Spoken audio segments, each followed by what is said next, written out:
ମୁଁ ଯଦି ତାର ବାହାନ ହେବି ମୁଁ ଭାବୁଛି ମୁଁ ତାର ବାହାନ ହେଲେ ସେ ନିଶ୍ଚିତ ଏ କଳି ଯୁଗର ଯୋଉ ମହିଷାସୁରଙ୍କୁ ଠିକ ସେ ବଧ କରିବ।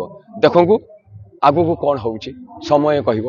ମୋ ସହିତ ମୋ ସଂଘ ଅଛି, 4.5 କୋଟି ଦର୍ଶକ ମୋ ପାଖରେ ଅଛନ୍ତି, ନିଶ୍ଚିତ ଏହାର ଜବାବ ଦେବେ।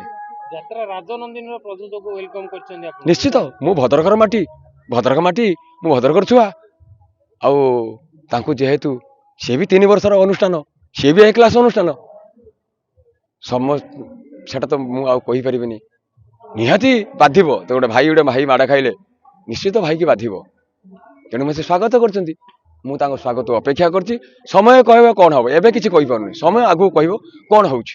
ବର୍ତ୍ତମାନ ଯାତ୍ରା କମିଟି ବାଲା କହିଲେଣି ଆମ ନରିପଣ୍ଡାକୁ ଯୋଉ ବ୍ୟାନ୍ କରୁଛୁ ଆମେ ଯାତ୍ରା ପାର୍ଟିକି ବ୍ୟାନ୍ କରିବୁ।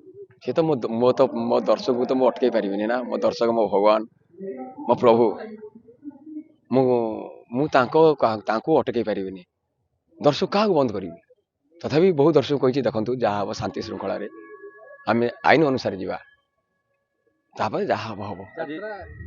ଯାତ୍ରା କମିଟି ଗତକାଲି ଯୋଉ ଆପଣଙ୍କୁ ବ୍ୟାନ୍ କଲେ, ଭଦ୍ରକ ଜିଲ୍ଲାରେ ପୁରା ଆପଣଙ୍କ ପାଇଁ ଟୋଟାଲ ଯାତ୍ରା ପାର୍ଟି ଯେତେ ଅଛି ଓଡ଼ିଶାର ମୋ ବନ୍ତରେ ମୁଁ ଆଜି ମୋବାଇଲ ଦେଖୁଥିଲି, ମୋ ବନ୍ତରେ ମୋ ପଞ୍ଚାୟତରେ ମୋ ସରପଞ୍ଚ ସଂଗ୍ରାମ, ତାଙ୍କ ନାଁ ସଂଗ୍ରାମ ଜେନା, ସିଏ ମୋ ପାଇଁ ବି ସଂଗ୍ରାମ ଜାରି ରଖିଛନ୍ତି।